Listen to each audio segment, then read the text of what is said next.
नाक, जी हाँ, नाक किसी के लिए भी उसकी मान सम्मान, उसकी प्रतिष्ठा की बात होती है। और बहुत पुरानी कहावत है कि भाई जब कोई बुरे काम करता है या बुराई की ओर जाता है तो उसके लिए कहते हैं कि इसने हमारी नाक कटा दी। रामायण काल में भी हमने सुना होगा कि जब शूर्पणखा की नाक कट गई और उस नाक कटने के बाद जो संग्राम हुआ वो सभी जानते हैं। तो नाक जो है उसी पर आधारित जो आज समाज शासन प्रशासन पर जो एक प्रहार करता हुआ नाटक, अख्तर अली का लिखा हुआ नाटक और शिल्पा वर्मा के द्वारा निर्देशित ये नाटक नाक। जी हाँ, मैं इस वक्त मौजूद हूँ अपने कैमरामैन व्यास कुशवाहा के साथ। रूप सिंह गुसाई आपका बहुत स्वागत करता हूँ, सांची बात के सभी दर्शकों का बहुत अभिवादन करता हूँ। और जैसा कि आप सभी जानते हैं कि यहाँ नई दिल्ली स्थित कनॉट प्लेस में यहाँ पर LTG ऑडिटोरियम में पंचानन पाठक, आप सभी जानते हैं कि यहाँ पे नई दिल्ली स्थित कनॉट प्लेस में जो LTG ऑडिटोरियम है, यहाँ पर पंचानन पाठक स्मृति सप्ताहांत हास्य नाट्य समारोह हो रहा है। और उसी श्रृंखला में यहाँ पर आज जो 13वां नाटक है वो है नाक। तो आइए चलते हैं, देखते हैं कि किस तरह नाक कटी और किस तरह नाक कटने से बचाया जा सकता है खुद को।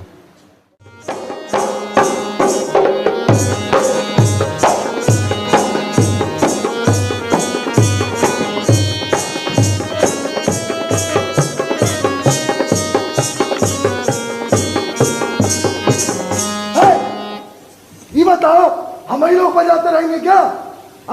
अरे बाकी लोग ही आओ। अरे मेरे मंच के यारो, चाय नाश्ता कर लिया हो तो आ जाओ। मंडली वालों सब आ जाओ, मंच पे आ जाओ। अरे आ जाओ आ जाओ। हाँ तो शुरू करें भैया? हाँ शुरू करो।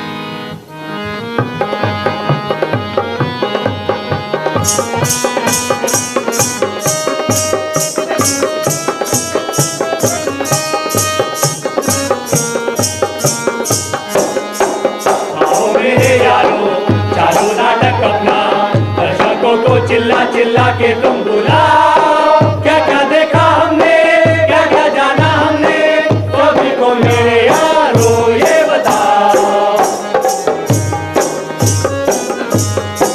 देखी है नोटबंदी, देखा है काला धन, जिसको जनधन खातों में तुम जमा कराओ। देखा GST पेट्रोल पे ना लगे, पर यारो दूध पे GST भरते जाओ। दूध पे 2 रुपए ज्यादा देते जाओ। बेरोजगारी देखी और देखी है महंगाई, पर ऐसी बातों को तो हंस के सहते जाओ। देखा कोरोना भी, देखा लॉकडाउन भी, वैक्सीन के साथ चुनाव कराते जाओ। वैक्सीन के साथ चुनाव कराते जाओ। इसलिए वैक्सीन जरूर NDTV देख कर आए हो क्या? रिपब्लिक भारत या जी न्यूज नहीं देखा? अरे देखा है सब देखा है। इतने दिन बाद मिले, बोलो इतने दिन क्या किया, क्या किया क्या किया क्या किया। बजाई तालियां ओ बीती तालियां ओ मुकरा कर लिया ओ किराया ना दिया ओ घर की किस्त को बैंक ने ना लिया, घर की किस्त को बैंक ने ना लिया। और सुनोगे क्या किया क्या किया क्या किया क्या किया। स्वदेशी बनाओ वैक्सीन लिया ओ दुनिया में जिसे ओ भी गिफ्ट किया ओ कोविड पे फाइट का मॉडल दिया। दुनिया का गुरु भारत बन गया। और सुनोगे क्या किया क्या किया क्या किया क्या किया। अरे बंद करो ये दुनियादारी की बातें, ये बताओ थिएटर में क्या किया वो भी बताते हैं। थिएटर जो बंद थे, ऑनलाइन नाटक किया। थिएटर जो बंद थे, ऑनलाइन नाटक किया, इन्हें याद किया, इन्हें याद किया, तुम्हें याद किया, तुम्हें याद किया, नया नाटक करेंगे प्लान किया, नया नाटक हमने तैयार किया, नया नाटक किया, ओ नया नाटक किया, ओ नया नाटक किया। जी हाँ, नया नाटक निकोलाई गोगोल की कहानी डानोज पर आधारित अख्तर अली द्वारा लिखित और शिल्पा वर्मा द्वारा निर्देशित नाटक नाग। 18वीं सदी की इस कहानी को हम आज की कहानी बनाकर प्रस्तुत कर रहे हैं। तो पेश है हातिम और नजमा। ओ गुरु हो जा शुरू।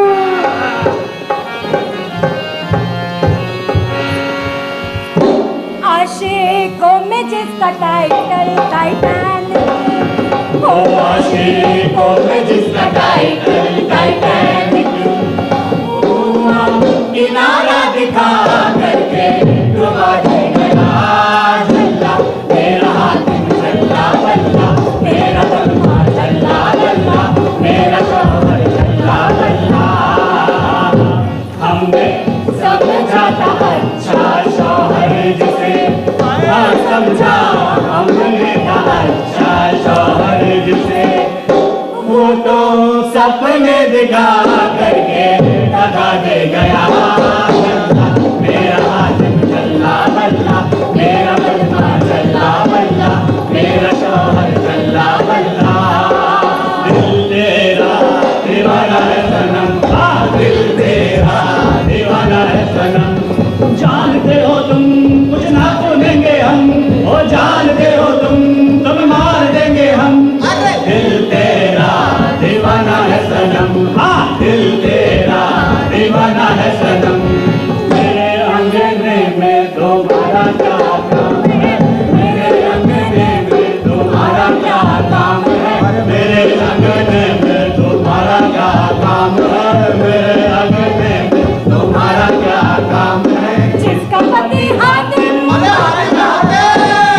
जिसका पति हातिम उसका जीना हराम है, जिसका पति हातिम उसका जीना हराम है, काम का नकाज का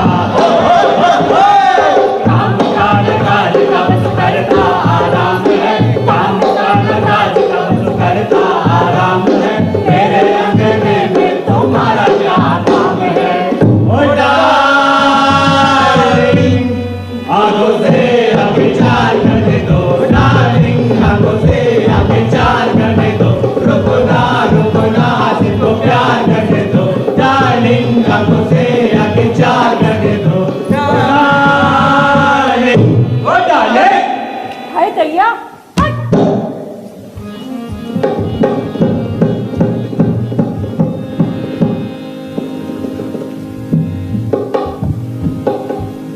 ये कहानी है हातिम की।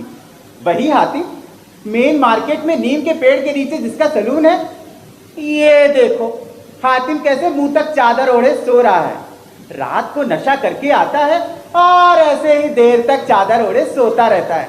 इसीलिए तो बीवी नजमा के ताने सुनता है।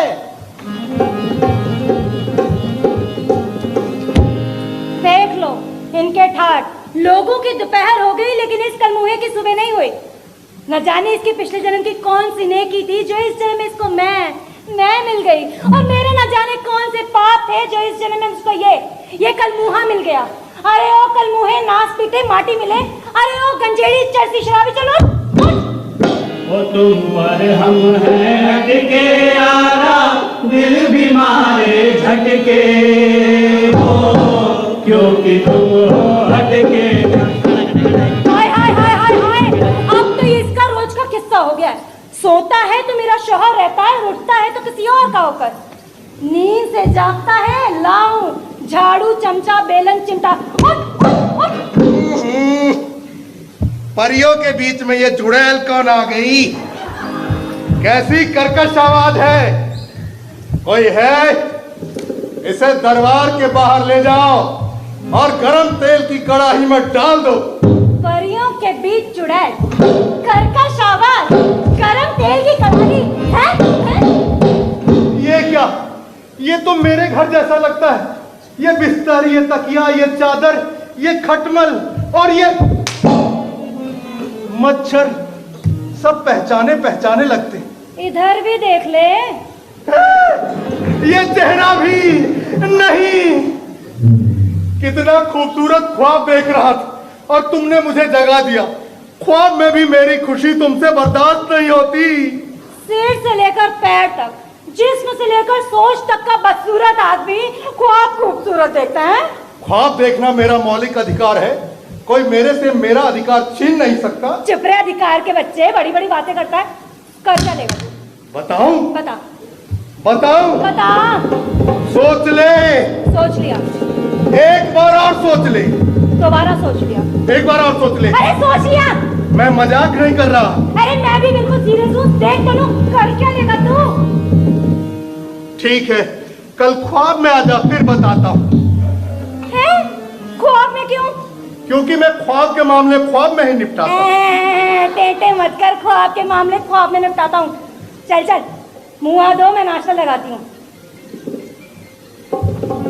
दुनिया बदल जाएगी, लेकिन आदमी की किस्मत, भाई साहब देख लो, दुनिया में उसकी कितनी भी वाह वाह क्यों ना हो, लेकिन घर में वो दो कौड़ी का ही रहेगा। अच्छा, तो जरा मैं भी तो सुनूं तेरी खासियत।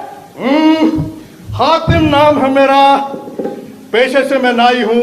मेरे एक हाथ में कैंची और एक हाथ में कंघी आ जाए तब देख मेरा हुनर। मेरे सामने बड़े बड़े लोग सर झुका कर बैठते हैं। मैं चाहूं तो उसकी मुंडी ऊपर कर दूं, चाहे तो नीचे कर दूं। दुनिया में नाई ही एक ऐसा आदमी है जो अच्छे अच्छों को आईना दिखाता है। नजमा आदमी भी बड़ा अजीब है। पहले बालों में शैम्पू लगाएगा, तेल लगाएगा, बालों को सेट कराएगा, फिर उन्हीं वालों को कटा देगा। और नजमा वो बाल को कटाता है, जब बाल बढ़ते हैं तो कटाता है, जब झड़ते हैं तो बचाता है। नजमा एक बात बोलूं? हम बोल, तू भी क्या याद रखेगी कि कोई सुनने वाला मिला था। मिमिक्री नहीं, सीधा कैरेक्टर में आओ। हाँ, और इधर उधर की बातों पर ध्यान मत लगा, पूरा ध्यान अपने काम पर लगा। मैं देख रही हूँ तेरे लक्षण ठीक नहीं है। मैंने सुना है जो भी तेरे पास दाढ़ी बनाने आता है, कभी तो उसका कान काट देता है, कभी गाल काट देता है, कभी होंठ काट देता है। अब तो लोग तेरे पास शेविंग कटिंग कराने से डरने लगे हैं। अरे नहीं नजमा, ये सब दुश्मनों की फैलाई हुई अफवाह है, विरोधियों का षड्यंत्र है। हातिम नाम है मेरा। मेरे एक हाथ में कैंची और कंघी आ जाए तब देख मेरा हुनर। मैं बस सूरत को खूबसूरत, बूढ़े को जवान, खुरदुरे को चिकनाना बना दूं तो मेरा नाम औरंगजेब नहीं। अपने हुनर पर ना ज्यादा घमंड मत कर।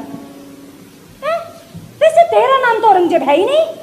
मैं भी तो यही कह रहा हूँ कि मेरा नाम औरंगजेब नहीं। ठीक है, मुँह दो, मैं नाश्ता लगाती हूँ।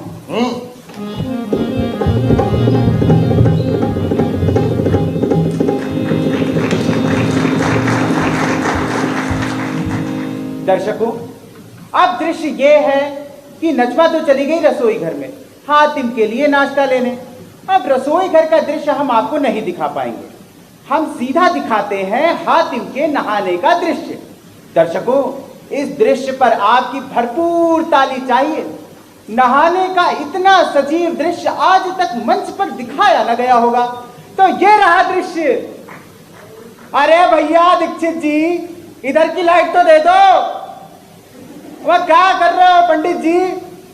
इतनी बार तुमसे इतनी देर से काम कर रहे हो, 15-20 साल हो गए, तुम्हें यही नहीं पता लाइट कहाँ देनी कहाँ नहीं देनी है? एक काम करो, F1 खोल के नीचे आ जाओ। अरे दर्शक इतना इंतजार थोड़ी ना करते हैं। दर्शकों, सही समय पर प्रकाश व्यवस्था गड़बड़ा जाने के कारण हम आपको हातिम के नहाने का दृश्य नहीं दिखा पाएंगे, तो माफी चाहते हैं। आप मान लीजिए कि हातिम नहा धोकर तैयार हो गया है और उसकी बीवी नजमा उसके लिए नाश्ता लेकर आई है।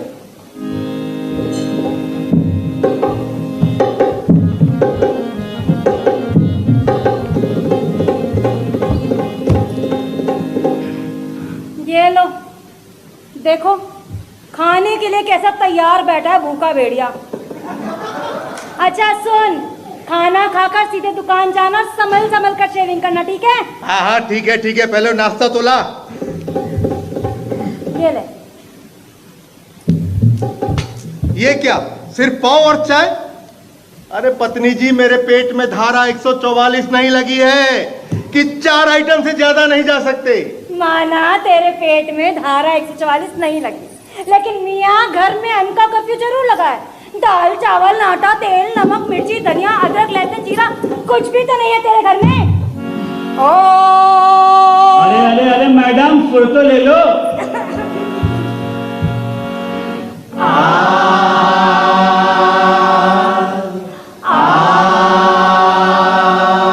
ओ सखी सैया तो खूब ही कमात है।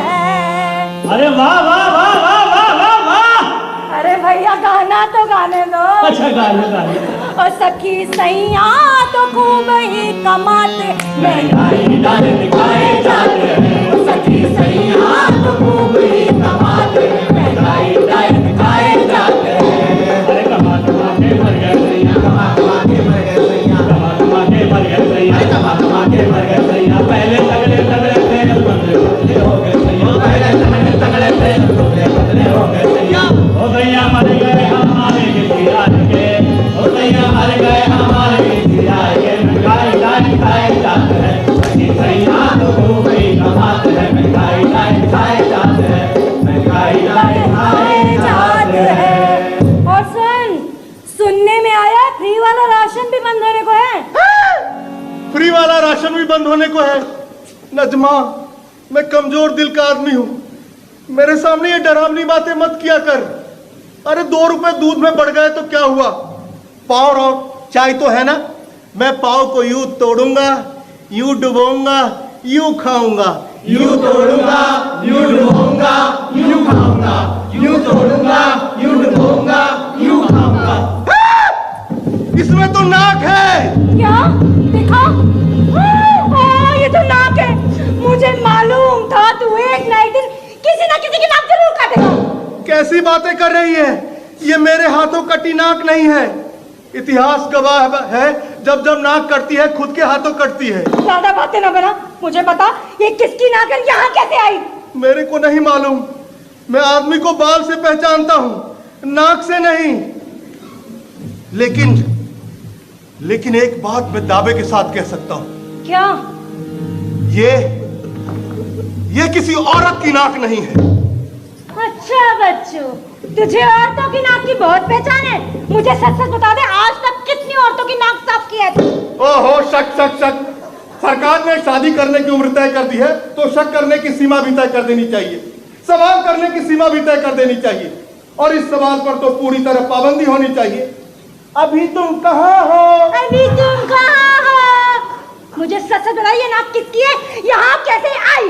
मैं तेरी कसम कहता हूँ, इस नाक से मेरे नाक का कोई संबंध नहीं है। इस नाक में मेरा कोई हाथ नहीं है। अगर इस नाक में मेरा हाथ साबित हुआ तो तुम अपने हाथों मेरी नाक काट देना। सच कह रहा है तू? तेरे नाक की कसम।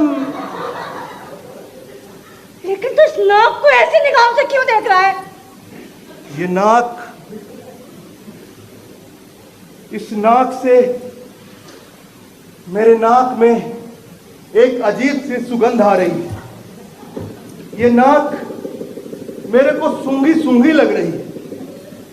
ये नाक मुझे जानी पहचानी लग रही है। तो याद कर हातिम, इस नाक के चेहरे को याद कर। याद कर याद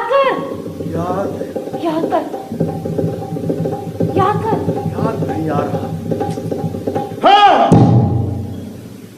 याद इसलिए नहीं आ रहा कि हर चेहरे के पास एक नाक होती है, लेकिन नाक के पास कोई चेहरा नहीं होता। नाक चेहरे की पहचान होती है। ये चेहरे से अलग हुई नाक, इस नाक का चेहरा ढूंढना होगा। इस नाक का चेहरा ढूंढना होगा। इस नाक का चेहरा ढूंढना होगा। इस नाक का चेहरा ढूंढना होगा। किसी चेहरे से अलग हो चुकी नाक के लिए उसका चेहरा ढूंढना कोई आसान काम नहीं है। ये बहुत बड़ा अभियान, बहुत बड़ा मिशन है। ये कुछ अकेले से नहीं होगा हातिम। इस काम में तू अपने साथियों को शामिल कर, उन्हें यहाँ बुला और उनके साथ मिलकर इस नाक को उसके चेहरे तक पहुंचा दे। तुझे बहुत पुण्य मिलेगा हातिम। मैं ये काम करूंगा। मैं इस अफसर को हाथ से नहीं जाने दूंगा। हाय कितनी प्यारी नाक है। ऐसा लग रहा है इस नाक को अपने सीने से लगा लूं। चिपकर बड़ा आया नाक को सीने से लगाने वाला। जवानी के दिनों में जिसे सीने से लगाना था उसे तो लगाया नहीं, अब नाक को सीने से लगाने की सोच रही है। बुढ़ापे में दिल लाया, वो भी नाक पर। चल चल उठ और अपने दोस्तों को आवाज लगा। अरे सुनो सुनो सुनो, अरे निशान सारंगा ऋषि भाई सुन, सभी सुनो। क्या हो गया? इतना परेशान क्यों हो? सब खैरियत तो है, इतना घबराहट क्यों हो? अरे जनाब, आप तो इतना घबराए हुए हैं मानो बीच बाजार आपकी नाक कट गई हो। नेकी सच्चाई शराफत रख के सब कुछ ताक पर। नेकी सच्चाई शराफत रख के सब कुछ ताक पर। थोड़े नकटे भी यहाँ इतरा रहे हैं नाक पर। थोड़े नकटे भी यहाँ इतरा रहे हैं नाक पर। थोड़े नकटे भी यहाँ इतरा रहे हैं नाक पर। सही पकड़े हैं, नाक तो कटी है लेकिन मेरी नहीं, किसी नाक वाले की नाक कटी है। तो अगर कटने वाली नाक तुम्हारी नहीं है, अबे तो नाक कटने का इतना गम क्यों मना रहे मेरे भाई? ये दुनिया रोने वालों के साथ नहीं होती, इसलिए हमेशा हंसते हुए रहा करो। भाई साहब हमारी मदद कर दीजिए, हम बहुत बड़ी मुसीबत में फंस गए हैं। न जाने किस तरह हमारे घर में एक इंसान की नाक आ गई है।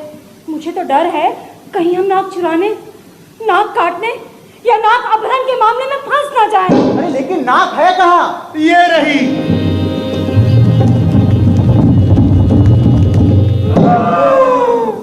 उड़ी बाबा रे, ये तो बिल्कुल नाक जैसी नाक है।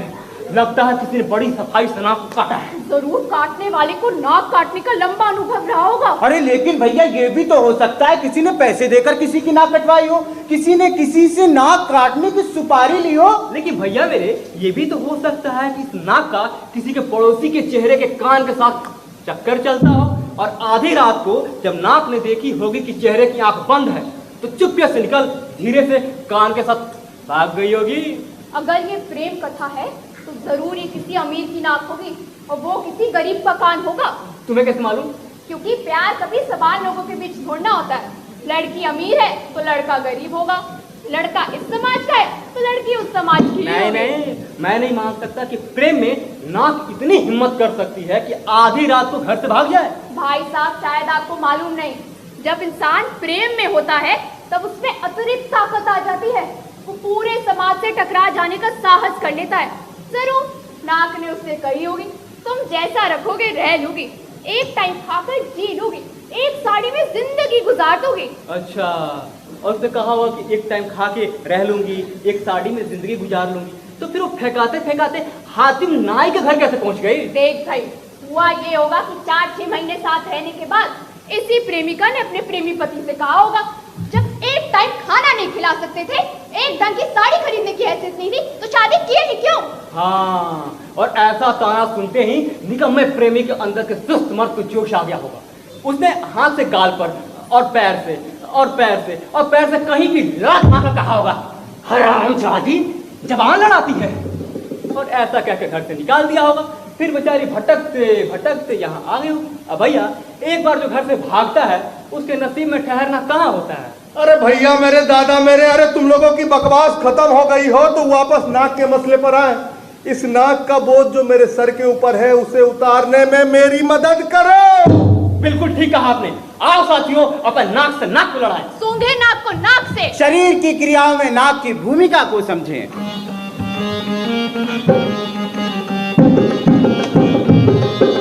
घटना घटी घटना घटी, एक अजब सी घटना घटी। घटना घटी घटना घटी, एक अजब सी घटना घटी। जो भी सुनेगा यही कहेगा, नजर हटी और नगवा घटी। घटना घटी घटना घटी, लड़की है या नारी की ये नाक है, बहन की है या बहन की है ये नाक है। इतना पता, बस इतना पता, घटना घटी घटना घटी, एक अजब अजब सी घटना घटी, घटना घटी रे घटना घटी, एक अजब सी घटना। मजा जा रहे हो? अरे भैया वापस नाक के मसले पर आ जाए। यार इस नाक को गौर से देखने पर मालूम होता है कि एक नाक है और नाक के सिवा कुछ हो ही नहीं सकता है। इस नाक में एक और दिलकश बात है जिस पर अभी तक किसी का ध्यान नहीं गया कि ऊपर से भी नाक है और नीचे से भी नाक है, आगे से भी नाक है और पीछे से भी नाक ही है। वो तो ठीक है, लेकिन नाक किसकी है ये पता करने से पहले ये जान लेना जरूरी है कि नाक होती क्या है। जैसे सड़क पर नाका और नदी में नौका होती है, ठीक उसी तरह चेहरे पर नाक होती है। अगर नाक अपना काम करना बंद कर दे तो शरीर का वही हाल होता है जो लेबर की हड़ताल के बाद कारखाने का होता है। एक मिनट, हम यहाँ नाक की व्याख्या करने के लिए नहीं बुलाए, हम यहाँ नाक को क्या करने के लिए बुलाए? इस नाक से पीछा छुड़ाना होगा। ये नाक दांत की तरह गड़ रही है, आंख की तरह घूर रही है, जबान की तरह बोल रही है, पैर की तरह चल रही है, नाखून की तरह चुभ रही है, आवाज की तरह चीख रही है, सांस की तरह फूल रही है। हमें इस नाक से बचा लो, हमें इस नाक से बचा लो। सुनो भाइयों, मेरे दिमाग में एक विचार आया, क्यों ना हम अखबार में इश्तहार दे दें कि मुझे मुख्य मार्ग पर एक नाक पड़ी मिली है, जिस किसी की भी नाक हो उसकी पहचान बता अपनी नाक ले जाए। मैडम अखबार में आपका पसंदीदा कॉलम कौन सा है? मेरा तो सबसे प्रिय कॉलम निधन कॉलम है। निधन कॉलम? हाँ, निधन कॉलम। अखबार में अब बस एक ही कॉलम जीवित है और वो है निधन कॉलम। यही तो एक विश्वसनीय कॉलम है। निधन कॉलम आज भी जीवित है और अनंत काल तक जीवित ही रहेगा। इसे इस तरह भी कहा जा सकता है कि अखबार में जगह पाकर निधन ही अमर हो गया। मैं दावे के साथ कह सकती हूँ, जिस दिन अखबार में से निधन का कॉलम हट जाएगा उस दिन पत्रकारिता ही मर जाएगी। मुझे लगता है ये पुलिस का मामला है, इसे पुलिस में ही जाना चाहिए। या अल्लाह, मैंने इन लोगों को यहाँ अपनी मदद के लिए बुलाया था, ये तो मेरे शौहर को ही हथकड़ी पहनाने पर भूल गए हैं। नजमा मेरे को जेल जाने से बचा ले नजमा। तो परेशान मत हो, मैं हूं ना। मेरे होते हुए कोई और तेरे को अपनी जेल में बंद नहीं कर सकता। तू हमेशा मेरी जेल में ही कैद रहेगा, तेरी जेल मैं ही रहूंगी, समझा? सच कह रही है ना? मुझ पे शक किया, मुझ पे शक किया है? अरे क्या कर रही हैं आप? क्यों मार रही हैं बेचारे को? अरे आपको क्या लगता है इसे मारकर मुझे खुशी मिलती है? लेकिन कुछ शौहर होते ही मार खाने लायक हैं। अब मान लीजिए अगर आप मेरे शौहर होते तो मैं आपको थोड़ी ना मारती। क्या कहा आपने? अरे कुछ शौहर होते ही मार खाने लायक हैं। नहीं, इसके बाद क्या कहा? मैं आपको थोड़ी ना मारती। इसके पहले आप मेरे शौहर होते। एक बार और कहिए। आप मेरे शौहर। एक बार और कहिए। आप मेरे शौहर होते। एक बार और कहिए। आप मेरे शौहर होते। एक ही डायलॉग बार बार बोले जा रहे हो, ऐसे में तो नाटक बैठ जाएगा। एक ही डायलॉग बार बार मत बोल जो स्क्रिप्ट में एक बार में नहीं है। ऑन द स्टेज इम्प्रोवाइजेशन करके छानी कोशिश बर्दाश्त नहीं की जाएगी। डायरेक्टर को बुलाओ। डायरेक्टर को बुलाओ। डायरेक्टर को बुलाओ। डायरेक्टर को बुलाओ। अबे चुप! मैं समझ गया, तुम लोगों से मेरी खुशी देखी नहीं जाएगी। अरे भाई लोग, ये बकवास बंद करके नाक के मसले में वापस आए। जरूर। देखो भाइयों, हम ऐसा करते हैं, पुलिस के पास ही चलते हैं। देखो हम जिम्मेदारी से मुक्त भी हो जाएंगे और आगे का सारा मामला पुलिस देखेगी। अरे यार, पुलिस के पास जाना इतना भी आसान नहीं है जितना तुम समझ रहे हो। तुम पुलिस को बस पू समझ रहे हो, ये नहीं समझ रहे कि वो लिस्ट भी है। ये लिस्ट दिखता पीछे बट रहता आगे है। अरे तो मोहतरमा एक काम कर लेते हैं कि थाने की रिहर्सल यहीं पर कर लेते हैं, ठीक है? और इस घर को थाना मान लीजिए और देव और मोहित काउंटर, तुम हवलदार और तुम इंस्पेक्टर। और देखो आतिम, तुम आना रिपोर्ट लिखाने। चलो।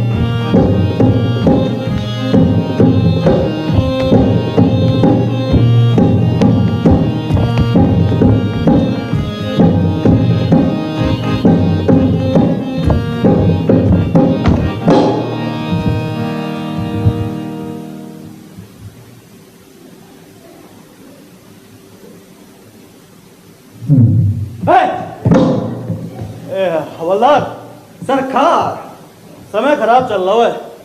खराब? अरे बहुत खराब चल रहा है। न चोरी, न डकैती, न वेद वसूली। अरे थाने के इतने बुरे दिन कभी नहीं आए थे। अरे समझ में ना आ रही ऐसा कैसे चले वो, कछु ना कछु तो करना पड़ेगा।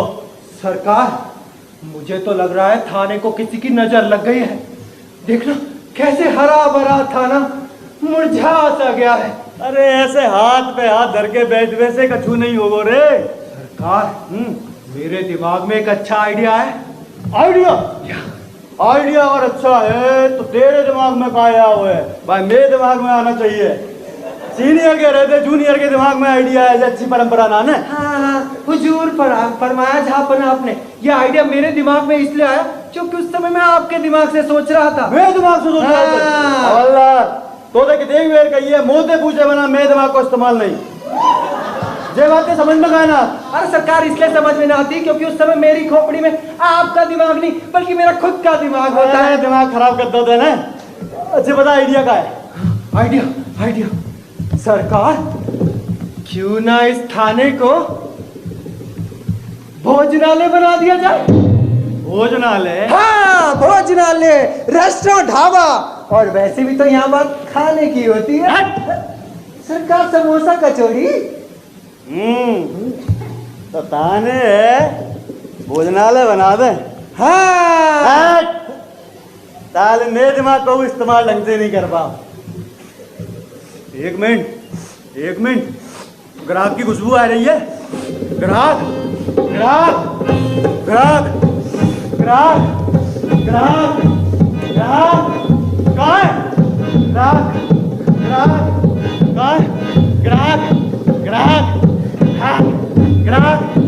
है? वो बाथरूम से आ रही है। वो बाथरा। इंस्पेक्टर साहब। आइए, बताइए क्या लेंगे? समोसा, कचौड़ी या जलेबी? अरे कहाँ आ गए हम? किसी रेस्टोरेंट में आ गए क्या? तुमसे एक काम भी ठीक से नहीं होता। ए हवलदार, चुप रहो, ये थाना ही है। हमको रिपोर्ट लिखानी है। तुम दोनों को एक ही रिपोर्ट लिखानी है कि अलग अलग रिपोर्ट लिखानी है? अगर एक ही रिपोर्ट लिखानी है तो दो लोग क्यों आए हो, और दो लोग आए तो एक ही रिपोर्ट क्यों लिखानी है? हम दोनों इसलिए साथ आए हैं कि हम सगे पति पत्नी हैं। तुम दोनों पति पत्नी हो? मेरी तरफ से तो हाँ है हुजूर, इससे पूछ लीजिए। गलती हो गई थी, पति पत्नी है। हाँ ठीक है, चलो ये बताओ तुम में से पति कौन है और पत्नी कौन है? आपको कौन पति, कौन पति और कौन पत्नी? अरे दिखने और लगने का कानून से कोई मतलब नहीं होता है। कानून सबूत मांगता है, सबूत पेश करो वरना एक दूसरे का पति पत्नी होने के आरोप में अंदर हो जाओगे। सरकार, ये जो सूखा सा निचोड़ा सा है ना, शौहर होगा ये, और ये हुस्न परी, ये जाने जहां खाती पीती। जब पत्नी होगी ये। हवलदार, मेरे संग में रह के कैसी भाषा बोलने लगा है? शौहर की पत्नी नहीं होती है हवलदार, शौहर की बीवी होती है, समझे? हाँ। और बीवी का पति नहीं होता है, बीवी का शौहर होता है। समझ गए सरकार, भाषा नहीं संबंध देखिए। तुझे संबंधों के बारे में बहुत पता है?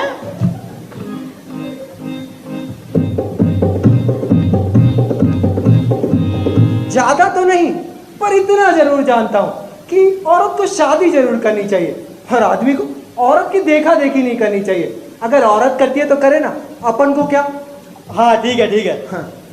तो तुम दोनों पति पत्नी हो? जी हुजूर। हाँ, तुम्हारी पत्नी की उम्र तो तुमसे ज्यादा लगती है। जी हाँ, मैंने अपने से बड़े उम्र की औरत से शादी की है। क्यों? मेरी बचपन से इच्छा थी हुजूर कि मैं अपने से बड़े उम्र की औरत से शादी करूं। अरे उससे फायदा क्या है? सबसे बड़ा फायदा ये है हुजूर कि जब वो डांटती है तो बुरा नहीं लगता है, और जब मारती है तो थोड़ा थोड़ा लगता है हुजूर। अरे सरकार, इधर उधर की बातें छोड़ो, रिपोर्ट लिखो। मुझे बताओ नाश्ते में क्या खाया? हाँ, ऑर्डर ना लो दादा, ऑर्डर ना, रिपोर्ट लिखो। नाश्ते में क्या खाए थे? काश नाश्ता ही ना किया होता तो ये हादसा ना हुआ होता। फालतू की बात नहीं, ये बताओ नाश्ते में क्या खाए थे? नाश्ते में नाक खाई थी। नाक खाए थे? कौन की नाक खाए थे? किसकी नाक खाए थे? कब से नाक खा रहे हो? तुम्हारे पेट में कितनी नाक है? तुम्हारे घर में कितनी नाक है? आज पकड़ाया है अंतरराष्ट्रीय नाक चोर गिरोह का सरगना। हवलदार, इसके हाथों में हाथ कड़ी डालकर इसे बंद कर दो। तू नाक चोर है। नहीं, तू नाक चोर है। तू नाक चोर है। तू नाक चोर है। तू नाक चोर है। नहीं, मैं नाक चोर नहीं हूँ।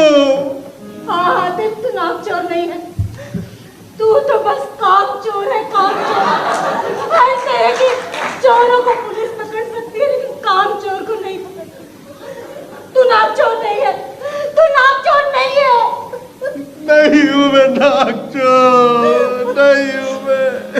शहर क्या देखे के हर मंजर पे जाले पड़ गए, ऐसी गर्मी है कि पीले फूल काले पड़ गए। मैं अंधेरों से बचा लाया था अपने आप को, मेरा गम है कि मेरे पीछे उजाले पड़ गए। मैं अंधेरों से बचा लाया था अपने आप को, मेरा गम है कि मेरे पीछे उजाले पड़ गए। जिन जमीनों के कबाले हैं मेरे पुरखों के नाम, उन जमीनों पर मेरे जीने के लाले पड़ गए, जीने के लाले पड़ गए, जीने के लाले पड़ गए। लेकिन इस तरह किसी अनजान आदमी की नाक घर में रखना भी तो ठीक नहीं।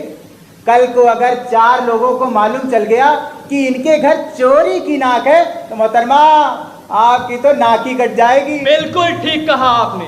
भले पूरी दुनिया को पता चल जाए किंतु समाज के 4 लोगों को पता नहीं चलना चाहिए। 4 लोगों से बच गए फिर टेंशन ही खत्म। समाज में रहना है तो उनसे डरना होगा, इस बात का ख्याल रखना होगा कि 4 लोग क्या देखेंगे, 4 लोग क्या सुनेंगे, 4 लोग क्या सोचेंगे। अब भैया जुबान है तो 4 लोग क्या कहेंगे, सब सोचना होगा। भाई साहब, हमारी इज्जत और सुख चैन सब कुछ आपके हाथ में है, हमें इस परेशानी से बचा लो। अगर आपकी इजाजत हो तो मैं कुछ बोलूं? हाँ बोलो बोलो, बिंदास बोलो। अब चारों दिशाओं में बोलने का काम ही तो सफलतापूर्वक हो रहा है। संकट तो सुनने का है, बोले को समझने का है।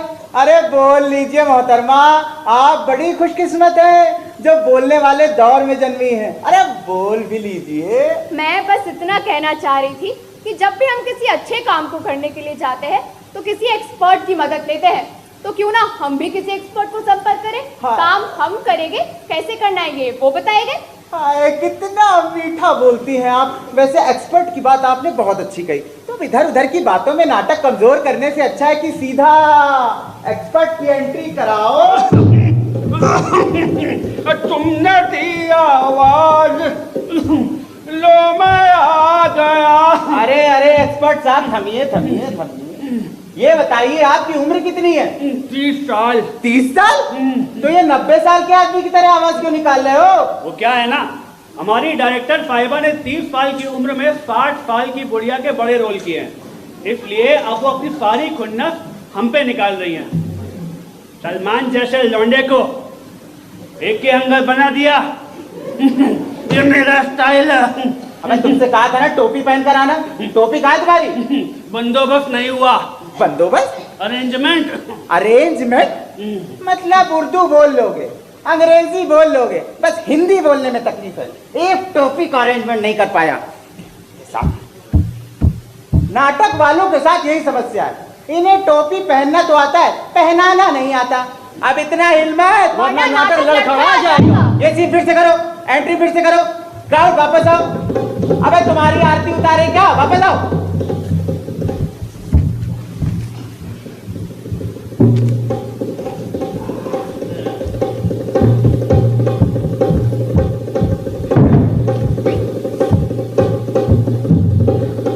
तो इधर उधर की बातों में नाटक कमजोर करने से अच्छा है कि हम सीधा एक्सपर्ट की एंट्री कराते हैं। हाँ तो बताइए, किसको मेरी सलाह की जरूरत आन पड़ी है? उस्ताद, ये हातिम है, ये एक गरीब आदमी है। ये गरीब आदमी है? हाँ। अरे वाह, ये तो बड़ी खुशी की बात है। खुशी की बात है? हाँ। और मैं बेचारा इस गम में घुला जा रहा था कि मैं गरीब हूँ। नजमा तेरे तो भाग जाग गए। अब तू सर उठा के चल सकती है। अगर मैं गरीब हूँ तो तू भी गरीबन है। अरे ये आदमी कैसी बातें कर रहा है, गरीब होने की उपलब्धि बता रहा है। बिल्कुल ठीक कह रहा हूँ। गरीब होना कोई आसान काम नहीं, और उससे भी कठिन काम है गरीबी पे टिके रहना, उसे बचाए रखना।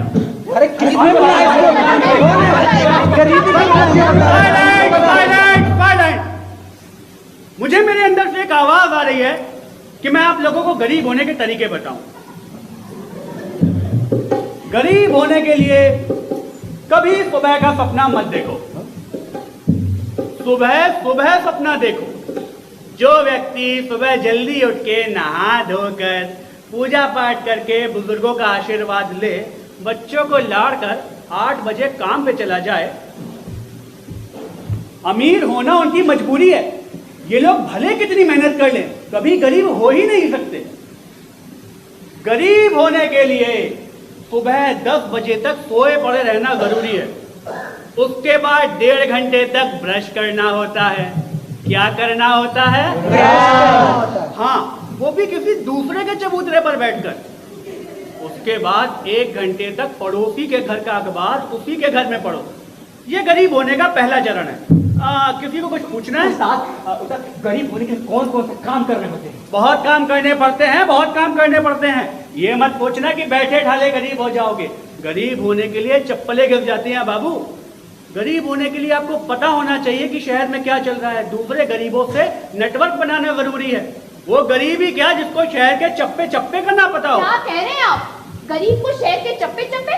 मतलब ये कहना क्या चाह रहे हैं? बिल्कुल ठीक कह रहा हूँ।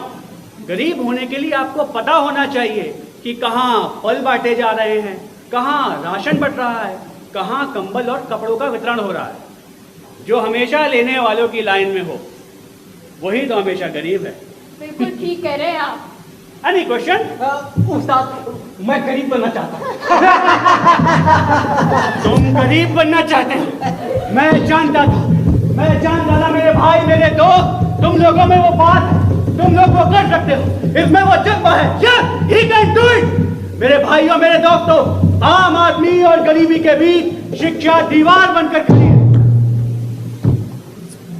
फ्रेंड्स एंड कॉमरेड्स, तोड़ो ये शिक्षा की दीवार, जला दो ज्ञान की सभी पुस्तकें और परिश्रम की बात तो दिमाग से ही निकाल दो।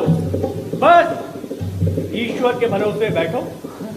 अगर वो भगवान है तो देना उसकी जिम्मेदारी है। अगर वो भगवान होके भी ना दे सका तो किस बात का भगवान? आप बच्चों को गलत शिक्षा दे रहे हैं। नहीं, मैं नेगेटिव से पॉजिटिव कर रहा हूं। ये ज्ञान उन लोगों के लिए ही है जो अमीर बनना चाहते हैं। आप ऐसी बातें क्यों कर रहे हैं? मुख्य मुद्दे पर क्यों नहीं आते? यही तो हमारी ट्रेनिंग है। इधर की बात करो, उधर की बात करो, बस मुद्दे की बात मत करो। भाइयों, मेरे पीछे एक नाक पड़ी है, उससे मेरे को मुक्त करो, मुझे मुक्त करो। देखो, मैं आपकी परेशानी बहुत अच्छे से समझता हूँ। देखिए, नाक से छुटकारा पाने के 3-4 तरीके हैं, पर सबसे अच्छा वाला अंत में बताऊंगा। अरे तो अंत वाला पहले बता दो। अरे भैया, हम बंदर थोड़ी हैं, इंसान हैं, इतनी कूदा फांदी ठीक नहीं। नाक से छुटकारा पाने का पहला तरीका, नाक को किसी पहाड़ के ऊपर से ले जाकर उसे फेंक दिया जाए। नाक से छुटकारा पाने का दूसरा तरीका, नाक को समुद्र की गहराइयों में डुबो दिया जाए। नाक से छुटकारा पाने का तीसरा तरीका, नाक को किसी सुनसान जंगल में ले जाकर उसे फेंक दिया जाए।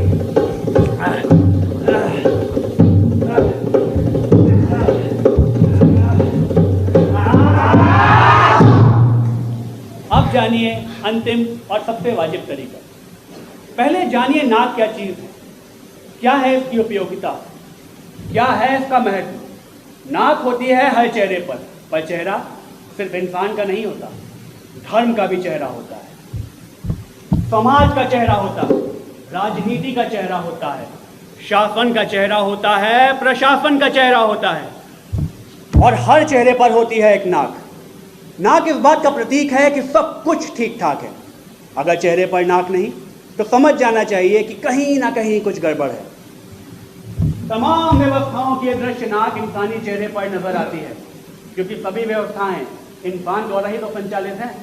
बताओ क्या समझे? हम समझ गए हैं महत्व नाक का।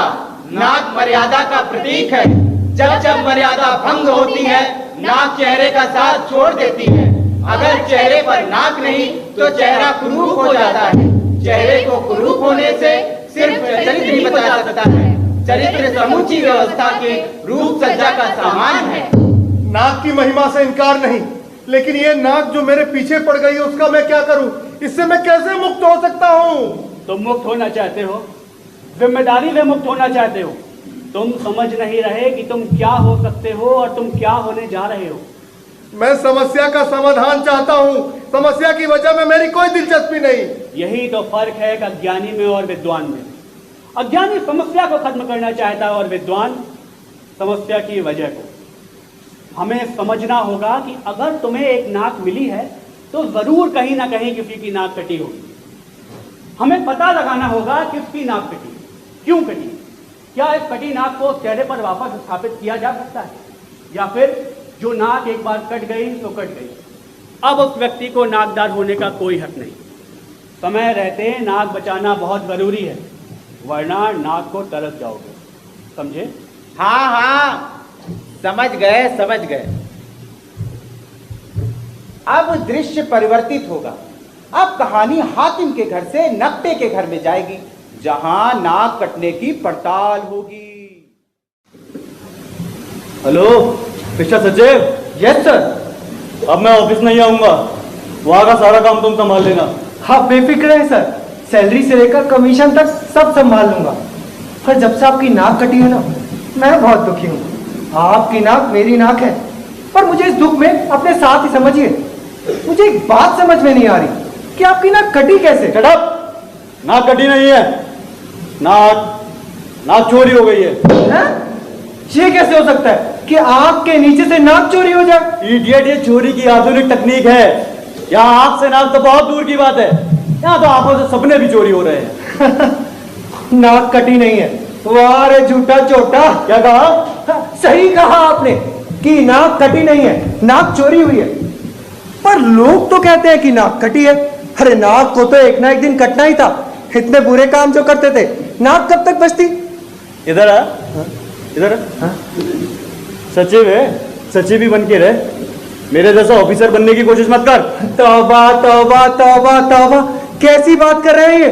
अरे इनके जैसा बनकर मुझे अपनी नाक तो ना कटवानी है। क्या कहा? मैं कहाँ कुछ कहने की स्थिति में हूँ। अरे जैसे सिस्टम ने आपकी नाक काट दी है ना, आपके साथ रह रहकर मेरी जुबान भी काट दी है। उससे कहा ना नाक कटी नहीं है। हाँ चोरी हुई है।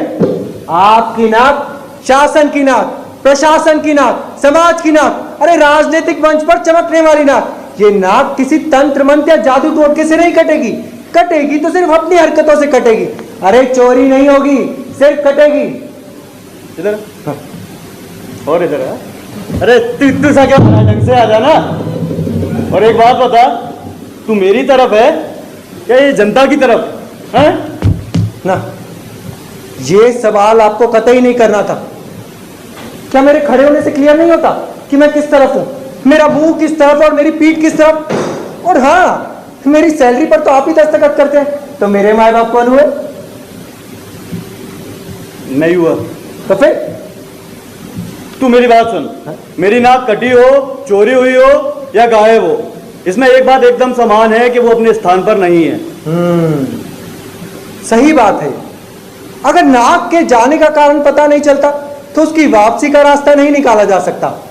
अगर नाक की चेहरे पर वापसी चाहते हो तो उन कारणों को जग जाहिर करो। स्वीकारो कि तुमने धर्म के नाम पर गड़बड़ियां की हैं, आर्थिक घोटाले की हैं, करे हैं नफरत के कारोबार, अपने फायदे के लिए देश में नुकसान करा है, और दोस्तों में शक पैदा किया है, और हिंसा फैलाना अरे तुम्हारा कारोबार है। ठीक कहा तुमने, एकदम ठीक। ये सब दिल और दिमाग के कारोबार है। इसमें नाक को बीच में पड़ने की क्या जरूरत थी? नाक ने अपराध किया है। अरे उसे कोई दिक्कत थी तो चेहरे पर ही रहकर दिल और दिमाग से बात करती। घर की बात घर में ही रहनी चाहिए थी। नाक की हरकत बर्दाश्त नहीं की जा सकती। लेकिन एक बात मेरे समझ में अभी भी नहीं आ रही है कि आखिर नाक ने ऐसा किया क्यों? अब सवाल इन्होंने सही उठाया।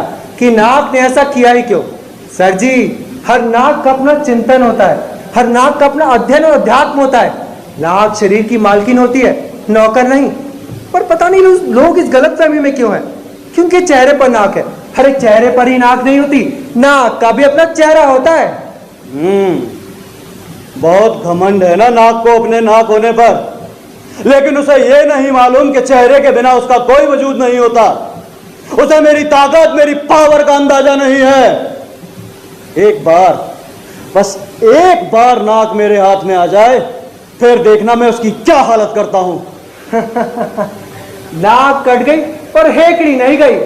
अगर नाक की चेहरे पर वापसी चाहते हो ना, तो अपने गुनाहों को स्वीकारो।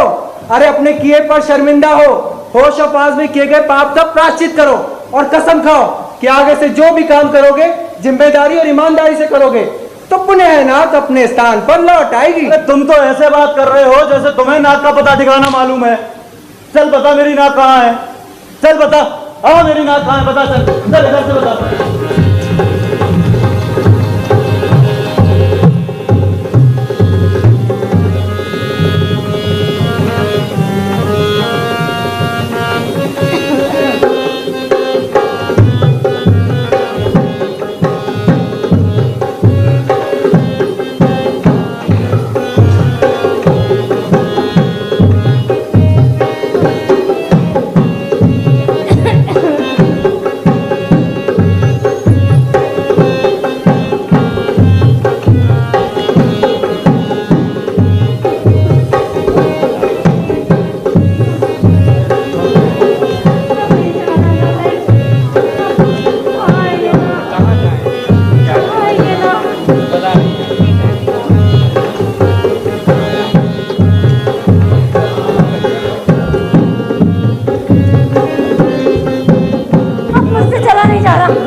भाई बैठ जा।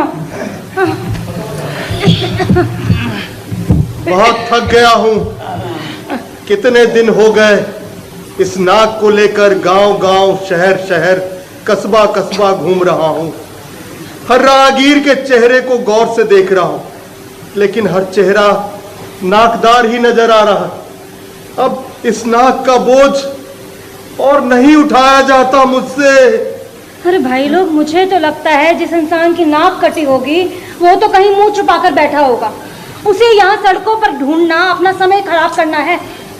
हमें कोई दूसरी जुगत लगानी होगी, और जब तक इस नाक का असली मालिक नहीं मिल जाता तब तक हमें इस नाक की हिफाजत करनी होगी। क्योंकि नाक को सिर्फ नाक समझना नाक की हैसियत को कम आंकना है। नाक सिर्फ नाक नहीं होती, बल्कि चरित्र का प्रमाण पत्र होती है। प्रमाण पत्र बोले तो आइडिया आया कि जिस तरह प्रमाण पत्र के खो जाने पर लघु विज्ञापन छपवाया जाता है, हातिम तुमको एक सूचना छपवा दो कि जिस तरह तुम्हें एक नाक मिली है कि जिस किसी की भी नाक हो इस पते पर संपर्क कर अपनी नाक ली जाए। देखो भाइयों, आप लोग कुछ भी कहो, मेरा तो मानना है कि जिस किसी ने भी इस नाक को काटा है वो जरूर कोई समाज सुधारक होगा। एक खराब आदमी के चेहरे पर नाक का होना अच्छे आदमी के चेहरे की नाक को संदिग्ध करता है। एक खराब नाक सारे तालाब का पानी गंदा कर देती। यही आधुनिक काल का नाकवाद है।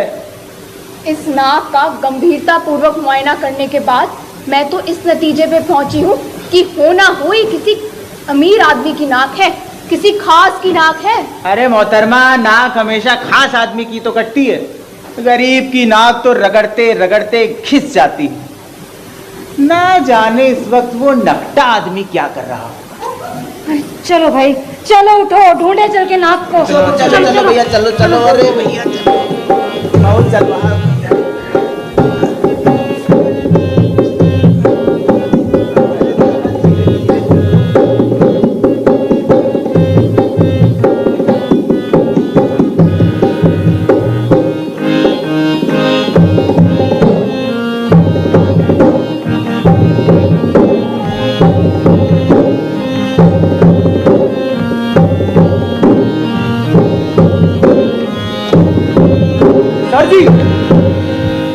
आपको कब मालूम हुआ कि आपके चेहरे पर नाक नहीं है?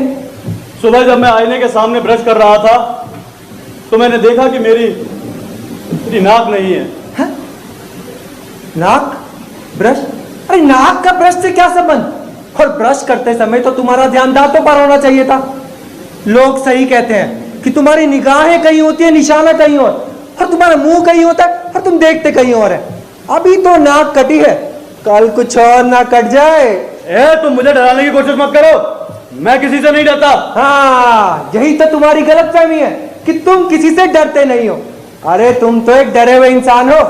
अरे मुझसे फालतू बकवास मत करो, नहीं तो मैं तुम्हें सस्पेंड कर दूंगा। आगे ना अपनी ख्याल में। अरे सब्जेक्ट पर आओ। तो बताओ कि अंतिम बार चेहरे पर नाक को कब देखा था? मुझे ठीक से याद नहीं है। तो अंतिम बार गुनाह कब किया था? अरे नाक का गुनाह से क्या संबंध है? नाक का गुनाह से गहरा संबंध है। गुनाह का बोझ उठाती है नाक। जब नन्ही सी नाक पर गुनाह का बोझ बढ़ जाता है ना, तो नाक कटकर गिर जाती है। मैंने कोई गुनाह नहीं किया है। ये तो हर गुनहगार कहता है कि उसने कोई गुनाह नहीं किया। गुनहगार का सबसे बड़ा गुनाह यह है कि वो गुनाह को गुनाह ही नहीं मानता। तुम्हारे पास क्या सबूत है कि मैंने गुनाह किया है? सबूत वही मांगता है जिसके पास कोई सबूत नहीं। अरे इतना डिफेंस कर रहा है तो बता दे मेरा गुनाह क्या है? गुनाह गुनाह तुमने रिश्वत लेकर करोड़ रुपया कमाया है। वो मेरा हक था। तुमने किसान की जमीन सस्ते में बेचकर उन्हें धोखा दिया है। अरे वो धंधा है, धोखा नहीं। तुमने धर्म का मजाक उड़ाया है। वो विचारधारा है। तुम रात को शराब पीकर कोरान मचाते हो। अरे ये रईसों के शौक में कौन सी नई बात है? तुमने अपने माँ बाप को घर से निकाला है। गलत बात कह रहे हो। मैंने उन्हें नहीं निकाला है, वो खुद से गए हैं। तुमने निकाला है। तुमने निकाला है। समझते क्यों नहीं है? खुद से गए हैं। क्या कह के गए थे? कहे थे कि तेरे जैसे घटिया आदमी के साथ नहीं रहना। क्या कह के गए थे? तेरे जैसे घटिया आदमी के साथ नहीं रहना। घटिया आदमी, घटिया आदमी, घटिया आदमी। समझ गए कि नाक क्यों कटी? एक ऐसी भी अदालत है, एक ऐसा भी जज है जहां पापी के पक्ष में कितने भी साक्ष्य हो, पर वो बच नहीं पाता। गुनाह जब बहुत संगीन हो जाते हैं ना, तो गला नहीं कटता, कटती है नाक। धीरे बोलो, धीरे बोलो, नहीं तो मेरी नाक कट जाएगी। नाक। तुम कुछ भी करके मेरी नाक वापस ला दो, मैं तुम्हें बहुत सारा रुपया दूंगा। इतना रुपया कि तुमने कभी देखा भी नहीं होगा, कभी सोचा भी नहीं होगा, कभी चाहा भी नहीं होगा। जितना पैसा देख नहीं सकता उतना सोच भी कैसे सकता हूँ, और जितना पैसा सोच नहीं सकता उतना चाह भी कैसे सकता हूँ। कैसे भी करके मेरी नाक वापस ला दो। अगर मेरी नाक मुझे नहीं मिली, किसी के भी चेहरे पे नाक नहीं रहने दूंगा, सब कुछ तबाह कर दूंगा, पूरे शहर को आग लगा दूंगा।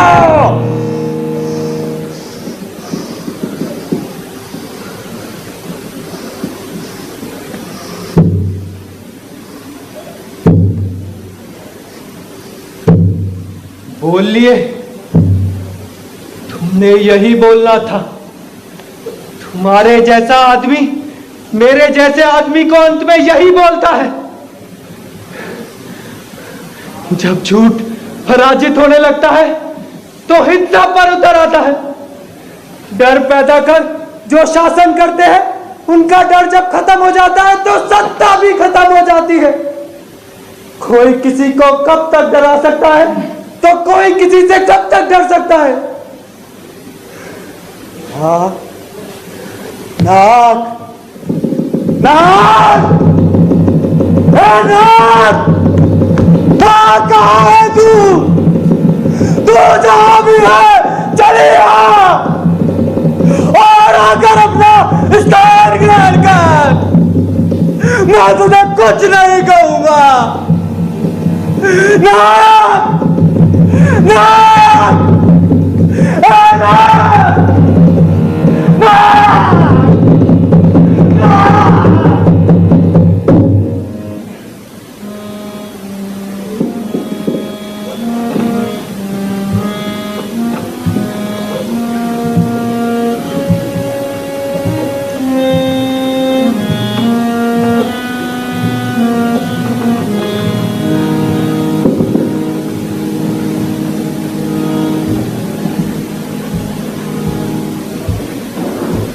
दर्शकों, इस तरह हमें गुमनाम लावारिस नाक को अपने सीने से लगाए, अपने कांधों पर उठाए, नदी, नाले, तालाब, कच्चे पक्के, ऊबड़ खाबड़ पथरीले रास्तों पर गांव गांव शहर शहर घूमते रहे। हम सभी को ये अपनी नैतिक जिम्मेदारी लग रही थी।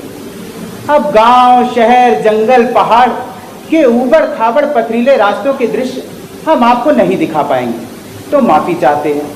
आप मान लीजिए कि हम उन रास्तों से गुजरते हुए उस नट्टे आदमी के घर पहुंच गए हैं और अब दोनों पार्टियां आमने सामने हैं। तो लीजिए, पेश है the great Indian kabaddi show, star versus people.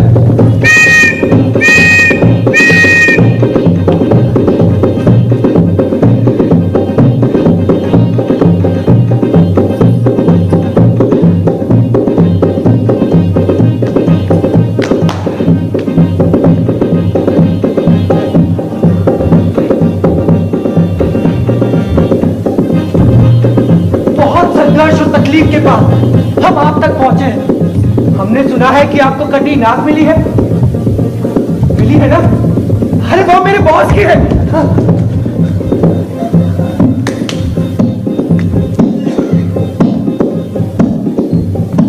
आपको हम तक पहुंचने की जितनी जल्दी थी उतनी ही बेचैनी हमको भी थी। इसका मतलब आग बराबर दोनों तरफ लगी हुई है। हमें पता चला है आपके पास एक नाक कटा चेहरा है। अरे तुम्हारे पास जो भी नाक है वो मुझे दे दो, मैं तुम्हें बहुत सारा रुपया दूंगा। बोलो कितना रुपया तुमको चाहिए? बोलो ना कितना चाहिए। ये आदमी तो पैसा पैसा क्यों कर रहा है? ये आदमी पैसे देकर नाक खरीदना चाहता है। इस मूर्ख को शायद मालूम नहीं कि नाक कुदरत का करिश्मा है, किसी कारखाने का उत्पादन नहीं। पैसे जैसी मामूली चीज लेकर नाक जैसी कीमती वस्तु दे रही है, हमें ऐसा नहीं करना चाहिए। मैं तो कहती हूँ अगर नाक इसी इंसान की है तो इस नाक को नष्ट कर दो। मैं तो कहता हूँ इसका चेहरा ही नष्ट कर दो। अरे ये लोग आपस में क्या कुचर पुचर कर रहे हैं? इनसे कहो जितना पैसा लेना है ले और मेरी नाक मुझे दे दे। अरे सरकार आपकी नाक की कीमत तय कर रहे होंगे। अरे आपकी नंगाई और नीचता का आकलन कर रहे हैं। आपको पाएंगे जितना घटिया कीमत होगी उतनी बढ़िया। और हाँ, याद कीजिए कि आपकी नाक कटी कहाँ? अरे कहाँ कटी है? कहाँ कटी है? याद ही नहीं आ रहा है। हाँ, याद भी कैसे आएगा? नाक एक जगह तो कटी नहीं है, जहां जहां गए वहां नाक कटवा के। चल ठीक है, मैंने माना, मैंने नाक कटी है, 10 जगह कटी है। धर्म व्यवस्था में, अर्थ व्यवस्था में, सामाजिक व्यवस्था में, रिश्तों में, दोस्ती में मैंने इतनी गड़बड़ियां की कि मेरी नाक कट गई, कि मेरी नाक कट गई। लेकिन ये कौन सी तपोदोप की नाल है जो नाक इनके पास पहुंची? सरकार, नाक ने अपना रास्ता तय किया है। दुनिया में जितने लोग डैमेज करने वाले हैं ना, उससे कहीं ज्यादा लोग उसकी मरम्मत करने वाले हैं। हाँ, मुझे ये आदमी कुछ ठीक नहीं लगता। हमें हिम्मत और अक्ल से काम लेना होगा। एक गलत फैसला हम सबकी नाक कटा सकता है। कल को ऐसा ना हो हम अपने लोगों के बीच में जाएं और वो कहें देखो नकटे आ गए। आज सिर्फ एक नाक नहीं बल्कि कई सारी नाक संकट में है। तुम बेफिक्र रहो, हम लालची भरे भी धोखेबाज लोग नहीं है। भले ही सर कट जाए लेकिन नाक नहीं देंगे। अरे तुम्हें जितना पैसा चाहिए उतना पैसा दूंगा। बोलो कितना पैसा चाहिए तुम्हें? मैं देता हूँ तुमको उतना पैसा। हम पहले ये जानना चाहते हैं कि तुम्हारी नाक कहाँ और कैसे कटी। इस तरह के फालतू सवालों के जवाब मेरे पास नहीं है। रेट बताओ, पेमेंट करो और नाक की डिलीवरी करो। हमें हमारे सवाल का जवाब दो, वरना मैं इस नाक को नष्ट कर दूंगा। फिर ढूंढते रह जाओगे, तुम्हें तुम्हारी नाक नहीं मिलेगी। अरे सरकार, बता दूं? अरे और कोई चारा नहीं है क्या? नहीं दिख रहा। अरे मुझे शर्म आ रही है। अरे जब आ रही थी तब तो आई नहीं, अब आ रही है। ठीक है, बता दे। स्टॉप!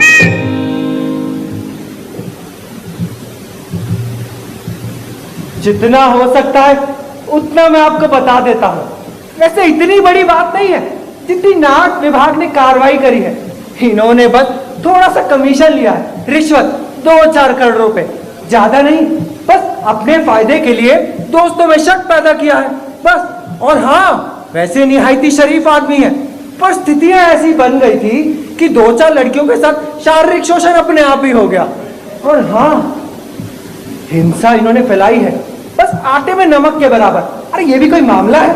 बस इसी के लिए कुदरत ने इस देवता जैसे पुरुष के चेहरे से नाक ले ली। मेरा आपसे अनुरोध है कि इनके गुनाहों को माफ करे और इनकी नाक वापस दे दे।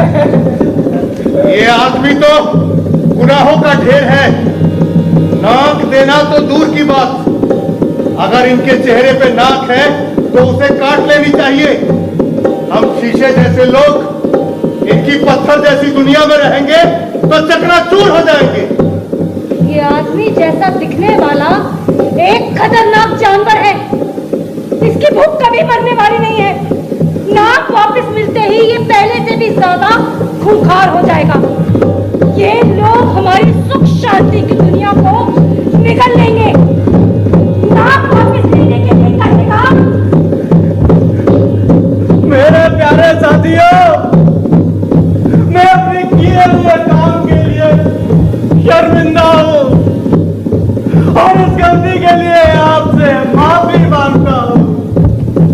मैं वादा करता हूँ कि आज के बाद कभी कोई गलत काम नहीं करूंगा, धर्म के नाम पे लड़ाइयाँ भी नहीं कराऊंगा, रिश्वत और कमीशन से तौबा करता हूँ। बस मेरी नाक मुझे दे दो, मेरी नाक मुझे दे दो।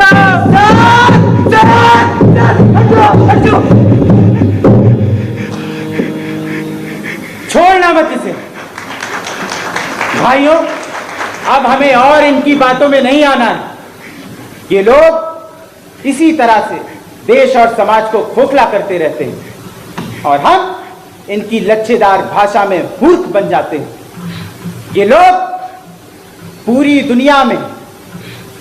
दुनिया में तहजीब और संस्कृति को नष्ट कर रहे हैं, लेकिन आज इनकी नाक हमारे हाथों में है और हम नाक नहीं देंगे। हम नाक नहीं देंगे।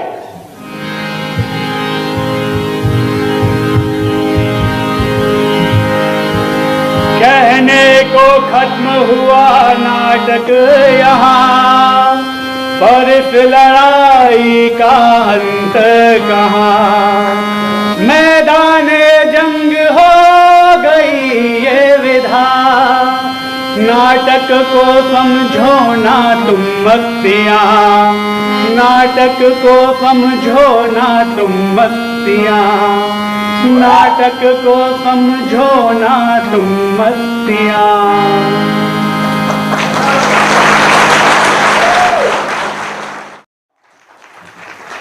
प्रस्ताव नाट्य संस्था द्वारा प्रस्तुत श्री अफसर अली द्वारा लिखित, शिल्पा वर्मा द्वारा निर्देशित नाटक ना। मैं अनुरोध करूंगा मंच पर हमारे निर्णायक मंडल के सदस्य श्री विनोद पांचाल जी वो मंच पर आए।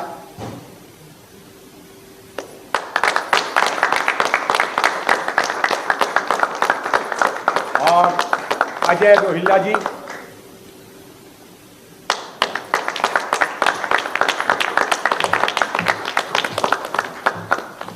और मंच आप सबका की vice president doctor Supriya Pahuja, और हमारे वरिष्ठ सदस्य डॉक्टर अभिषेक दुबे। ये प्रमाण पत्र देने की प्रक्रिया आरंभ करें।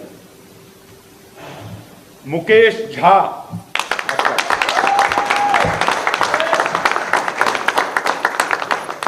निशांत पांडे,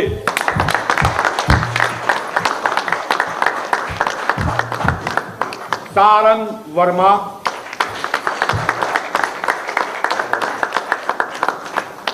ऋषि चौहान,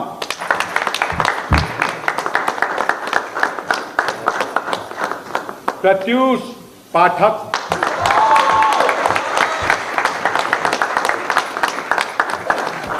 मोहित चुप,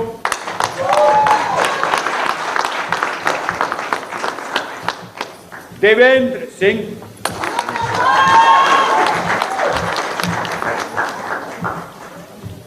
शशांक यादव,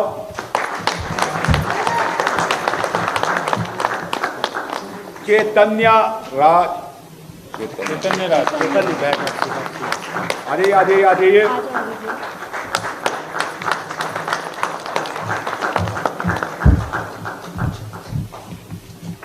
प्रसून नारायण,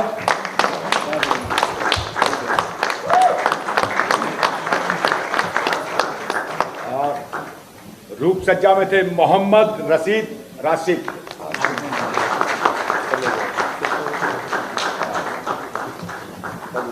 अनुराधा गौतम,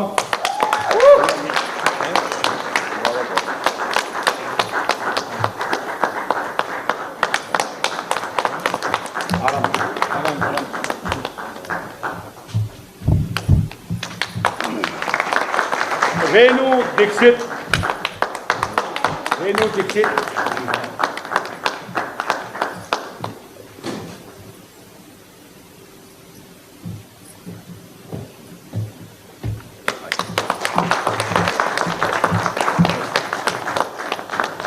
आर्य श्री आर्य,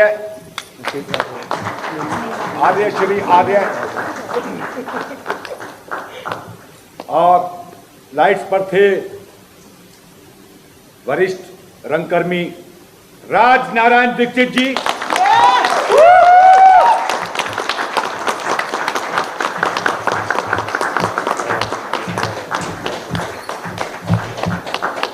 और अंत में इस नाटक की निर्देशिका शिल्पा वर्मा।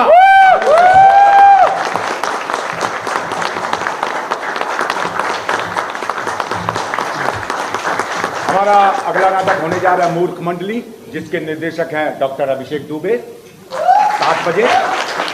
और इसके बाद 9 अक्टूबर रविवार को हमारे नाटक होने जा रहे हैं आडी टेढ़ी मुगले आजम, 4 बजे, और 7 बजे आफत में जान, और 6 बजे जो हमारे यहाँ नाटक हो रहे हैं इस फेस्टिवल के अंतर्गत 16 नाटक, उन्हीं में से best actor, best director, best production और पंचानंद पाठक अवार्ड के लिए भी चुना जाएगा। मैं चाहूँगा 6 बजे आप लोग अवश्य आए, 9 तारीख को, उसमें कोई टिकट नहीं है। और अपने देखें विजेताओं को कि किस किस ने क्या क्या अवार्ड जीते। बहुत बहुत धन्यवाद, बहुत बहुत शुक्रिया। धन्यवाद सर आपका, बहुत बहुत धन्यवाद हम हमारे ग्रुप को यहाँ पर लाने के लिए। Thank you so much. नहीं, आपका है, आपने इतनी मेहनत की है आप लोगों ने। Thank you so much. और मैं राज नारायण दीक्षित जी जो हमारे मार्गदर्शक हैं, मेंटोर हैं, उनको भी बहुत बहुत थैंक यू बोलूँगी कि उन्होंने हम लोगों को, स्पेशली मुझे इस लायक समझा कि मैं कुछ कर पाऊँ। तो thank you so much.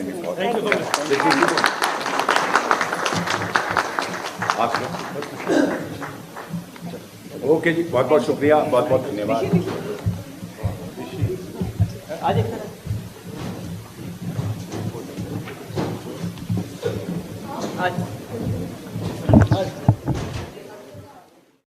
Different script था। हम लोग थिएटर देखते रहते हैं, बट ये काफ़ी इन्होंने इमोशंस मिक्स करके रखे, लाफ भी था, थोड़ा मैसेज भी देना चाहा, तो we enjoyed it very much. Good name, कहाँ से हैं आप? शिवांगी, दिल्ली से ही हूँ। सर आप? दिल्ली से, सेम सुरेंद्र। सो बेसिकली मतलब काफ़ी अलग था ये शो। इसमें सबसे बेस्ट पार्ट मेरे को ये लगा कि जो मतलब जो इनकी वो थी एनर्जी थी, वो बहुत तरीके से इन्होंने मतलब दिखाया, शो किया। और सबसे और दूसरा बात ये था कि मतलब जो पॉलिटिकल इशू है, उन चीज़ों पे कैसे मतलब अपनी नाक कैसे बचानी है बेसिकली। तो आप बेटर काम करो, कहीं पे भी आपने कहीं पे भी कोई कुछ स्किप करके कहीं और जंप करने की कोशिश करी, तो आपकी नाक कट सकती है, जिसमें आपको ये शो अच्छे से समझा सकता है, भरपाई करनी चाहिए। राइट। हाँ, थैंक यू सर। या थैंक यू। कुछ बताएं। अच्छा था। कहाँ से आए हैं, आपका शुभ नाम? गुड़गांव से। क्या अच्छा था? कॉन्सेप्ट स्टोरी का, the thought behind the story. कुछ भी बताएं नाटक के बारे में, कुछ खास। जो एंड में जो बोला कि इस वजह से लोगों की नाक कटती है, वो अच्छा लगा। चलिए ठीक है, थैंक यू। सर आपने नाक नाटक देखा? कैसा लगा सर, उसके बारे में दर्शकों को बताएं कुछ। ओके सो मेरी मम्मा ने डायरेक्ट हाँ, ये श्रेया है मेरी भाभी और इनकी मम्मा है शिल्पा वर्मा, उन्होंने नाटक डायरेक्ट किया है। जी जी। तो ऑब्वियसली उनको देखने का क्रेज़ तो था ही स्टेज पर, लेकिन साथ में नाटक में जो मैसेज दिया गया है वो बहुत ही खूबसूरती के साथ एक मज़ेदार तरीके से दिया गया है। So that was really really wonderful to watch. और बहुत अच्छे से डायरेक्ट किया गया है, बहुत अच्छे तरीके से साउंड, म्यूज़िक, वो सारी चीज़ें मतलब बहुत बहुत बहुत बहुत बढ़िया तरीके से किया गया। बहुत कम आता हूँ नाटक देखने, लेकिन जो अभी तक मैंने नाटक देखे हैं उसमें से एक बहुत बढ़िया नाटक मैं इसको बोलूँगा। Thank you so much. Your good name sir? Bhushan Verma. आपका शुभ नाम? श्रेया। और ये अपनी मदर को एक निर्देशिका के रूप में, एक अभिनेत्री के रूप में आपने मंच पर देखा, बताएं कुछ कैसा लगा, क्या हो? बहुत अच्छा लगा है। मम्मा का सेकंड प्ले है जो उन्होंने डायरेक्ट किया है, वो पहला वाला भी म्यूजिकल था, ये भी म्यूजिकल है, दोनों बहुत अच्छे थे। तो आपकी मम्मा थिएटर लाइन में है, तो आप भी क्या थिएटर में आने का सोचते हैं? मैंने स्कूल में एक बार कंपटीशन में पार्ट लिया था, तब जीती थी। अदर देन दैट नहीं, मेरे इंटरेस्ट नहीं है। वैसे बड़े मज़े आते देखने में। थैंक यू, आप हमारे साथ जुड़े। Thank you.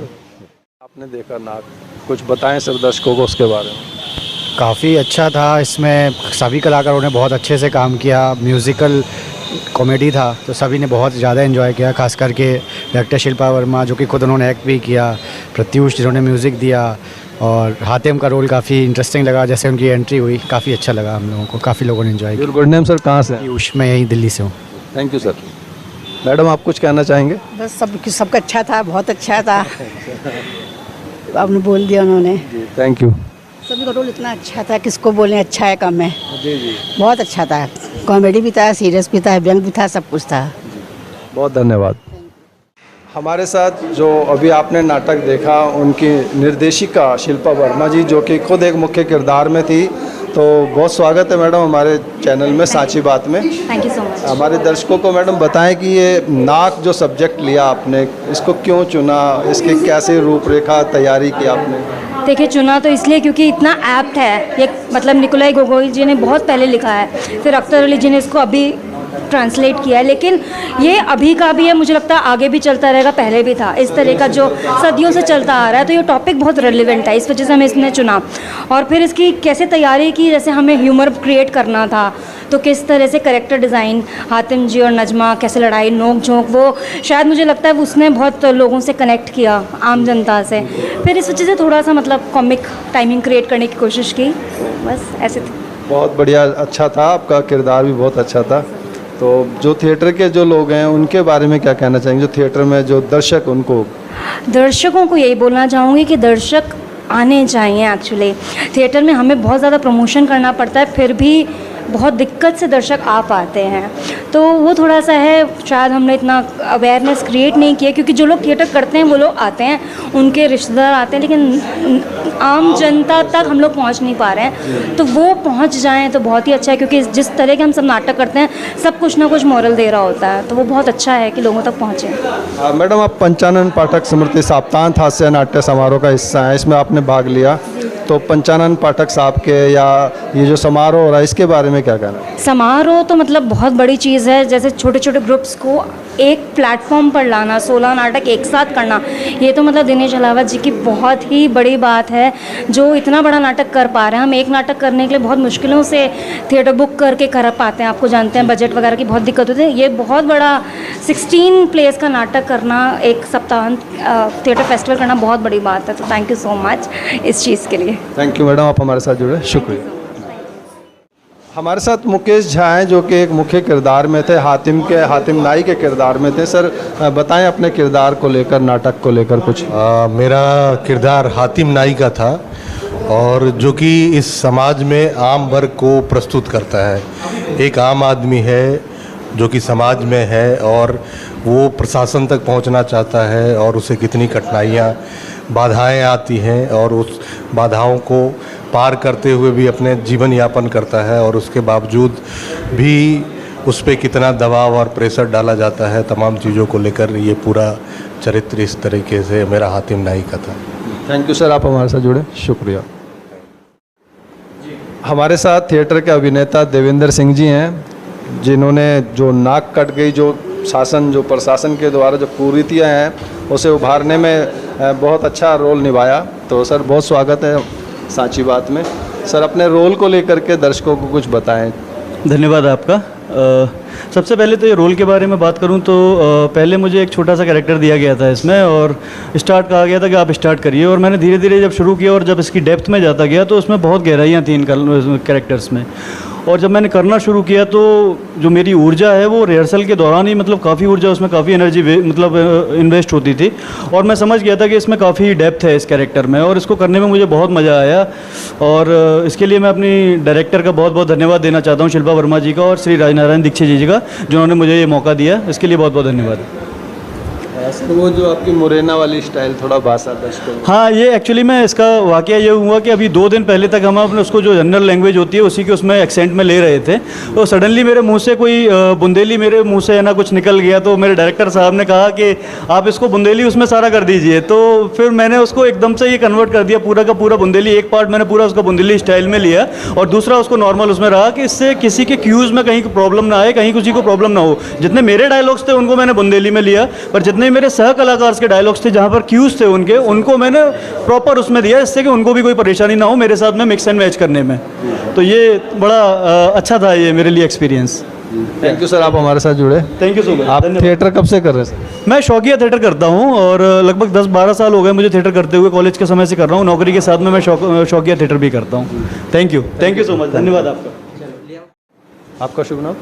सर मेरा नाम ऋषि चौहान है और मैं थिएटर से 15-20 साल से जुड़ा हूँ। रामलीला है, नाटक है, प्ले है और all of kind of role कर लेता हूँ मैं। ऐसी कोई बात, छोटे मोटे बड़े भी कोई बात। रामलीला में काफ़ी 40-45 काम कर रहा हूँ, तो बड़ा मज़ा आता है। प्ले में आप एकदम पब्लिक के सामने जाते हैं, आप जो है नाटक करते हैं तो उसमें और भी कुछ मतलब रंग आता है, इतना इन्जॉय करते हैं लोग बाग। तो इसलिए हमें ना प्ले और नाटक जो है ये करते रहना चाहिए, क्योंकि हमारी संस्कृति के आज से क्या ये आज की नहीं है, हज़ारों साल पुरानी है जो है। तो हमें बड़ा एंजॉय होता। 1 महीने 2 महीने पहले हम रिहर्सल करते हैं, उसके बाद स्टेज पे आते हैं तो हम अपने आप को इतना ढाल लेते हैं उसके अंदर, करेक्टर के अंदर, कि हमें बिल्कुल नेचुरल सारी चीज़ दिखाई दे पब्लिक को, कि कोई बनावटी कोई ऐसी चीज़ नज़र ना आए उसमें। तो आज के प्ले में हम आपने नाटक देखा होगा तो आप लोगों ने सब ने एंजॉय किया होगा।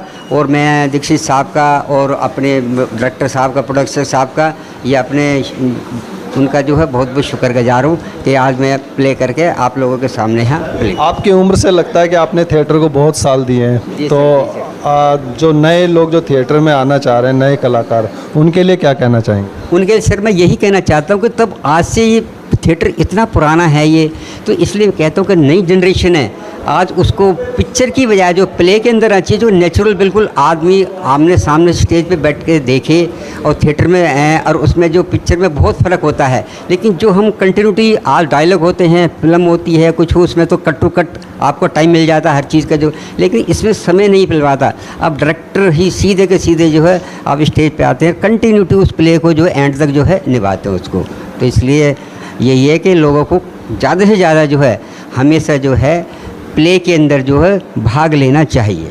जी नमस्कार, बहुत स्वागत है, धन्यवाद। इसी के साथ मैं अपने कैमरामैन व्यास कुशवाहा के साथ आप सभी से विदा लेता हूं। अगली खबर में, अगले नाटक में, अगले समाचारों में जल्द आपसे मिलूंगा। तब तक आप अपना बहुत ख्याल रखिएगा। और हाँ, साची बात के हमारे कार्यक्रम, हमारी ये खबरें, हमारे जो नाटक जो पंचानन पाठक साहब की स्मृति में जो हो रहे हैं, आपको कैसे लगते हैं, ज़रूर अपना विचार और अपना सुझाव कमेंट्स बॉक्स में हमारे YouTube चैनल साची बात पर ज़रूर दें। धन्यवाद।